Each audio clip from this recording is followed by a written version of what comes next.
You are Locked On Tar Heels, your daily podcast on the UNC Tar Heels. Part of the Locked On Podcast Network, your team every day. To a season low total. How did you do it?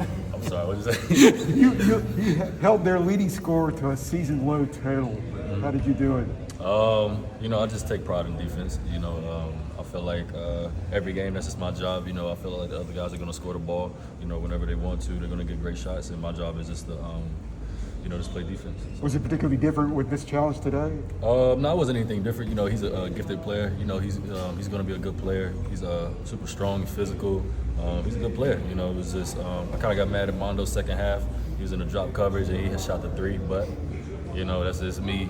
Trying to compete, not letting him score the ball at all. So I take pride in that. So.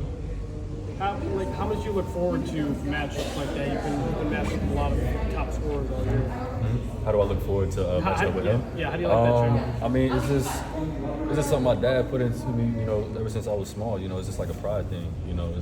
I'm not really sure how to describe it really, but I just really try to zone in before the game. Just find anything kind of piss me off, and that's just what leads to it. So. When you say your dad instilled that, how so? Playing up, I used to play with guys like Dennis Smith, Harry Giles, Quay Parker. When he was playing, a lot of guys, they were a lot older than me. So I just had to find my way to, stay on the court kind of thing, similar to now. And he just telling me is you gotta take pride in on a defensive end. It's not about like shuffling that way or that way. It's just about pride. So that's what it is. What's your process in scouting these guys that you do a good job with? I watch film a little bit and just try to keep them uncomfortable as possible. Throughout the whole game. If you're not comfortable, you're not gonna want the ball or get great shots. So that's just pretty much what I try to do every possession. The guy said what was Marcel doing? And did that backfire? I mean, it looked like it did. I mean, that was going to happen regardless. I felt like we were rolling, and he was just trying to find his way to, get the team back into it somehow. He's a great player too. It was just, I don't know. I felt like he was just trying to get them going any kind of way. He was really like the only one out there fighting. So. You feel like it got you guys going more? Yeah, it got us riled up a little bit. I just try to let our guys keep our heads. We love stuff like that. But at the end of the day, it's a tournament, and we need a Caleb for the next game.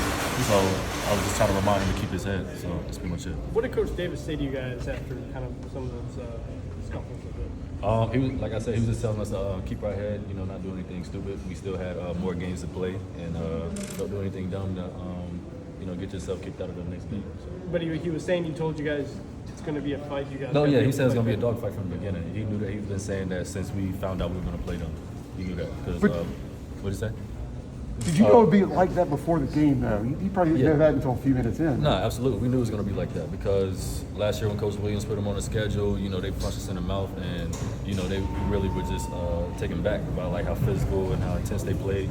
We made sure it wasn't going to happen again today. So. Leaky, 29 assists on 34 made baskets, I think you had 8. How lethal can this offense be, and what was clicking for you guys? Everything. We're just making shots. It's hard to when we're making shots. I feel like we're hard to guard. That opens everything up for Armando to do work down low, and it just gives our RJ and Caleb more space to operate. Getting in their gaps and finding Brady on the outside. Brady's moving constantly. When we're making shots, we're just tough offensively. So. I apologize if you didn't ask this, but they tried to play bully ball with y'all, and Coach Davis said if somebody is going to kick y'all, they're going to kick them back. They're going to push them back. Right. Can you just talk about that type of toughness that y'all brought to the game today? Yeah, like what you said, but when we found out we were playing them, he was saying, don't wait till we get punched. We're going to be the ones punching them first. And he's just had that mindset ever since he knew we were going to play them.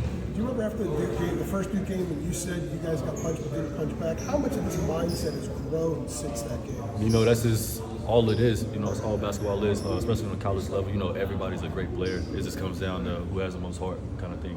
I feel like at the end of the day, and we just have more heart than them. Leaky, you talk about making people uncomfortable defensively. How did you make Justin Lewis uncomfortable? What did you? Just trying to stay underneath. He's a big boy. Usually big guards don't like people, crowding them and getting under their space and not being able to put the ball on the ground and get easy shots. So I just try to be physical with him before he got physical with me, and I feel like it took him out of his rhythm. The assists were all over the place. One, Brady actually led the break and fed you for a layup on that one. Right, yeah. Is that just kind of an indication that everything was working in that sense? Yeah, everything was working. We were running. Everyone was getting the ball. We have a lot of weapons. a player like Brady who could get the rebound and push it, or get the rebound and hit me on a dime like that, running. So it's good. We have a lot of weapons offensively. So. RJ said yesterday that last year contributed to a lot, would contribute a lot to what you guys plan on doing tonight. How much was that in your mind, not wanting to go home after round one? Yeah, like I said, we knew after playing them last year what kind of team they were, kind of coach Shaka Smart was. He was just going to tell them to basically try to punk us, and we knew that coming in. So we were just like, we got to be the ones that punch first. So that's just what it was. What did it mean to get coaches first in the NCAA tournament? It means everything. It means everything. He's a great coach. He's going to be a Hall of Fame coach at the end of the day, and it's just the first step. Leaky, going off of that a little bit, this is the team's first NCAA tournament win in 3 years. You've been on both of those teams, with your role, of course, being a lot different. Can you talk a little bit about some of the differences you saw from that team in 2019 and the team that you guys have now? 2019, talking about Kobe and yeah, man, that was the item of sickness. Yeah, I kind of forgot the question. What was the question? Yeah, just some of the differences between that team and this team. I feel like that team we were a little more deeper, more experienced, but I feel like we still can compete. I don't know, that's a good question. I don't really know the difference. Really, obviously that team has a lot of pros on that team. Hopefully this team has a lot of pros on this team too. So. What would you say the confidence level of this team is now heading into Saturday? Yeah, like I said a couple of days ago, I feel like we found our rhythm, and it's just it's a matter of just staying hungry, just staying angry. When we hungry and willing to swing first, I feel like we're a tough team.